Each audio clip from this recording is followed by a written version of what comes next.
The making of nationalism in Europe. आओ हम जानते हैं कि यूरोप में नेशनलिज्म कैसे कैसे बना। फ्रांस की बात तो हमने देख ली, आगे की बातें देखते हैं। Germany, Italy, and Switzerland were divided into kingdom, duchies, and cantons, whose rulers had their autonomous territories. Germany, Italy और स्विट्ज़रलैंड जो कि किंगडम्स में बटे हुए थे, जिनके ग्रुप थे डचेस और कैंटन्स, जो उनके रूलर्स थे। They didn't see themselves as sharing a collective identity or a common culture।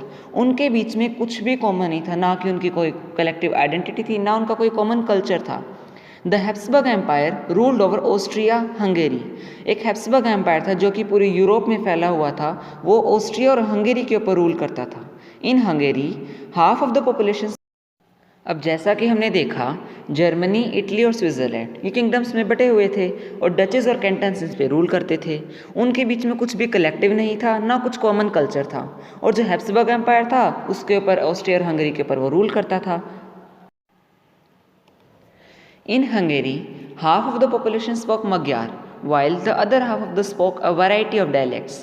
Hungary में आधी पॉपुलेशन तो बोलती मग्यार, लेकिन जो आधी पॉपुलेशन थी वहाँ पर काफ़ी सारी बोलियाँ थी जो जो हंगेरी के लोग बोलते। Besides these three dominant groups there also lived within the boundaries of the empire. इन तीन डोमिनेंट ग्रुप तो थे, इसके साथ साथ वहाँ पर और छोटे छोटे साम्राज्य भी थे जो यूरोप की बाउंड्रीज पर थे। The only tie binding these diverse groups together was the common allegiance to the emperor. जो एक उनके बीच में जो एक डोर थी जिससे वो सब के सब बंधे हुए थे, वो थी उनकी राजा के प्रति अपनी, वो था उनका राजा के प्रति उनका समर्पण।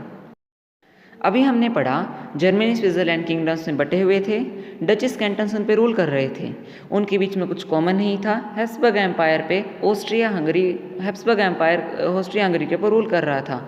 हंगेरी की आधी पॉपुलेशन मग्यार बोलती, आधी कोई डायलेक्ट्स बोलती। ऐसे बहुत सारे ग्रुप्स थे और वो राजा के प्रति समर्पित थे। नेक्स्ट टॉपिक है the aristocracy and the new middle class, मतलब कि जो अमीर लोग और नए मिडिल क्लास, इनके बारे में हम पढ़ेंगे। इनके बारे में हम पढ़ेंगे, यूरोप के लोकल लोग हैं, इनके बारे में हम पढ़ेंगे, तभी हमें पता चलेगा कि यूरोप में राष्ट्रवाद कैसे आया। Socially and politically a landed aristocracy was the dominant class on the continent. राजनीतिक तरीके से और सामाजिक तरीके से जो एरिस्टोक्रेसी थे, जो अमीर लोग थे, वो डोमिनेंट थे। वो the members of this class were by a common way of life that cut across regional divisions. वो अपने आपस में ही रिश्ते जोड़ते, ना किसी से बात करते, ना किसी से कुछ मतलब रखते, सिर्फ their families were often connected by ties if marriages. वो एक दूसरे से, अमीर अमीर से ही शादी करता, रॉयल रॉयल से ही शादी करता, एक दूसरे से अपने आप से ही मतलब रखते। This powerful aristocracy was however numerically a small group. भले ही वो स्मॉल ग्रुप था, the growth of towns and the emergence of commercial classes whose existence was based on production for the market. जो शहरों का उद्योग, जो शहरों का उत्पादन और जो कमर्शियल क्लास का जो उत्पन्न होना, जो उद्योग का उत्पन्न होना, ये किसके ऊपर बेस्ड था? ये मार्केट की जो प्रोडक्शन थी उसके अस्तित्व, उनका अस्तित्व उनके ऊपर बेस्ड था। कुल मिला के फिर हम ये कह सकते हैं कि जो एरिस्टोक्रेसीज थे, इनका राष्ट्रवाद में बहुत ज़्यादा प्रतिनिधित्व था, क्योंकि इनके पास ही पैसे थे, यही थे जिनकी वजह से राष्ट्रवाद बन सकता था, जो पॉसिबल था। Industrialization began in England in the second half of the 18th century, but in France and parts of the German states, it occurred only during the 19th century. Industrialisation England में 18वीं शताब्दी में आया, लेकिन France और German के कुछ states में यह 19th सेंचुरी में आया। और इसी के चलते in its wake new social groups came into being a working class population and middle class made up of industrialist, businessman, professional. और इसी के चलते एक नया सोशल ग्रुप अराइज हुआ जो था वर्किंग क्लास पॉपुलेशन का और मिडिल क्लास का, जिसके अंदर थे काफ़ी सारे इंडस्ट्रियलिस्ट, कुछ बिजनेसमैन और कुछ professionals. It was among the educated liberal middle classes that ideas of national unity following the abolition of aristocratic privileges gain popularity. और इसके अंदर कुछ एजुकेटेड लोग भी थे और कुछ लिबरल मिडिल क्लास लोग भी थे, जो चाहते थे कि उनके एक राष्ट्रीय एकता है, एक उनका आइडिया था एक राष्ट्रीय एकता का, जो उसके साथ ही चाहते थे कि जो एरिस्टोक्रेटिक, जो रॉयल लोगों को जो प्रिविलेजेस हैं, जो सुख सुविधाएं हैं, उसका एबोलिशन हो जाए और उनकी जो पॉपुलैरिटी उन्हें मिली हुई है वो ख़त्म हो जाए। कुल मिला के हमने यह पढ़ा कि सामाजिक और राजनीतिक तौर से जो एरिस्टोक्रेसी लोग थे वो डोमिनेंट थे कॉन्टिनेंट में, और वो एक दूसरे से शादी करते थे और किसी से कुछ मतलब नहीं रखते थे। वो बहुत कम पॉपुलेशन थी उनकी, बहुत ज़्यादा स्मॉल ग्रुप था उनका, और जो टाउन्स की ग्रोथ थी और जो कमर्शियल क्लास की जो एमरजेंस थी वो भी मार्केट की प्रोडक्शन के ऊपर बेस थी। और जो इंडस्ट्रियलाइजेशन था इंग्लैंड में वो 18वीं शताब्दी में आया, फ्रांस में 19वीं शताब्दी में आया, और इसी के चलते एक वर्किंग क्लास पॉपुलेशन अराइज हुई जिसके अंदर इंडस्ट्रियलिस्ट, बिजनेसमैन और प्रोफेशनल्स थे। और इसी के साथ वहाँ पे एजुकेटेड लिबरल मिडिल क्लास लोग भी थे जिनका एक आइडिया था नेशनल यूनिटी का, और वो चाहते थे कि एरिस्टोक्रेटिक्स के जो प्रिविलेजेस हैं वो ख़त्म हो जाएं। What did liberal nationalism stand for? अब हम पढ़ेंगे जो लिबरल नेशनलिज्म है, जो एक अलग टाइप के लोग हैं, वो यूरोप में करते क्या थे, उनको राष्ट्रवाद में उनकी क्या भूमिका थी, उनका क्या योगदान था। In early 19th century, Europe were closely allied to the ideology of liberalism. 19वीं शताब्दी के शुरुआत में जो यूरोप महाद्वीप था वो लिबरलिज्म की आइडियोलॉजी, मतलब उदारवादी की आइडियोलॉजी पर आधारित था। The term liberalism derives from the Latin root liber meaning free. जो एक लिबरलिज्म वर्ड है वो एक लेटिन वर्ड लिबर से आया जिसका मतलब है फ्री, आज़ाद।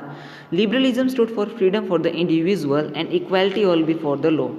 लिबरलिज्म वर्ड है वो उसका मतलब है एक इंसान की एक अकेले इंसान की फ्रीडम और कानून के प्रति उसकी इक्वालिटी, उनकी एक समानता। It emphasise the concept of government by concept. ये दिखाता है कि जो गवर्नमेंट है वो कंसेंट से हो, एक वो वैलिड गवर्नमेंट हो, लोगों द्वारा चुनी गई सरकार हो। A constitution and representative government through parliament. एक कॉन्स्टिट्यूशन हो, एक संविधान हो और एक रिप्रेजेंटेटिव गवर्नमेंट हो जो पार्लियामेंट के द्वारा चुनी गई हो। अभी हमने पढ़ा कि एक नया समूह उत्पन्न हुआ यूरोप में एक अर्ली 19th सेंचुरी में जिसकी आइडियोलॉजी थी लिबरलिज्म। जो लिबरलिज्म वर्ड है वो एक लेटिन वर्ड से आया है जो है लिबर, जिसका मतलब है फ्री। और जो लिबरलिज्म वर्ड है वो, और लिबरलिज्म में है individual, freedom of individual, equality before law, और इसका एक कंसेप्ट है जो है government by concept. The right to vote and to get elected was generated exclusively to property owning man. अब राइट टू वोट देने का अधिकार और इलेक्ट होना, ये प्रॉपर्टी ओनिंग मैन, जिनके पास प्रॉपर्टी थी उनको अधिकार मिला। Man without property and all women were excluded from political rights. जिनके पास कोई प्रॉपर्टी नहीं थी और जितने भी महिलाएं थी उनको राजनीतिक अधिकारों से निकाल दिया गया, उनको उनसे दूर रखा गया। Women and non propertied man and women organised opposition movements demanding equal political rights. जितनी भी महिलाएं थी और वो लोग जिनके पास कोई भी प्रॉपर्टी नहीं थी, उन्होंने मिलके एक अपोजिशन मूवमेंट की डिमांड की, वो चाहते थे कि उनको भी इक्वल पॉलिटिकल राइट्स मिले, उन्हें भी बराबर राजनीतिक अधिकार मिले। कहीं ना कहीं ये लोग भी लिबरलिज्म की आइडियोलॉजी से जुड़ते गए। The abolition of state impose restriction on the movements of good and capital. जो ये लोग थे ये चाहते थे कि जो मूवमेंट होती है गुड्स की और कैपिटल की, वो जो सामान की जो मूवमेंट है इधर से उधर, उसके ऊपर जो रेस्ट्रिक्शंस लगाए गए हैं उसको ख़त्म कर दिया जाए। अब जो रूल करने वाले हैं उनकी तो सोच को पीछे रखा जाए, उनकी प्रतिनिधित्व सोच को पीछे रखा जाए और जो लोगों की उदारवादी की जो सोच है उसको आगे लाया जाए। A merchant traveling in 1833 from Hamburg to Nuremberg to sell his goods would have to pass through 11 customs barriers and pay a custom duty of about 5% at each one of them. अब कोई merchant है, अब उसको अपना सामान किसी एक state से दूसरी स्टेट में लेके जाना है। अगर वह 1833 में अगर वो एक हैम्बर्ग जगह है और वहाँ से नरम्बर्ग जगह पे लेके जा रहा है अपने सामान को, तो उसको 11 कस्टम बैरियर से गुजरना पड़ता और उसको हर जगह लगभग 5% कस्टम ड्यूटी देनी पड़ती। Obstacles to economic exchanges and growth by the new commercial classes who argued for the creation of unified economic territory allowing the unhindered movement of goods, people and capital. जो बाधाएं थी economic exchanges की और जो new commercial class की जो growth थी, जिसने ये आर्ग्यू किया कि एक यूनिफाइड इकोनॉमिक टेरिटरी का एक क्रिएशन हो जो अलो करे एक unhindered movement of goods, people and capital, जो अलो करे कि जो गुड्स की मूवमेंट है और जो लोगों की मूवमेंट है और जो कैपिटल की मूवमेंट है, जो पैसे की मूवमेंट है, वो आसानी से हो पाए। अब एक यूनियन बनाई गई जिसका नाम था ज़ोलरेन। उस यूनियन ने क्या किया? The union abolished tariff barriers and reduce the number of currencies from over 30 to 2।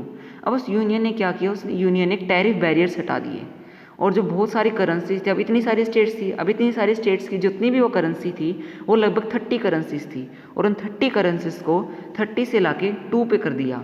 अब अगर कोई मर्चेंट है, अब उसके 30 करेंसीज तो उसको करनी नहीं पड़ेंगी, अब उसको 30 करेंसीज अपनी कन्वर्ट नहीं करनी पड़ेंगी, अब उसको अपनी सिर्फ 2 करेंसी होंगी जिसको उसको बस वही कन्वर्ट करनी होगी। अब उनको ज़्यादा प्रॉब्लम नहीं आएगी उन मर्चेंट्स को। अगली वीडियो में हम इसके आगे के पैराग्राफ्स कंटिन्यू करेंगे।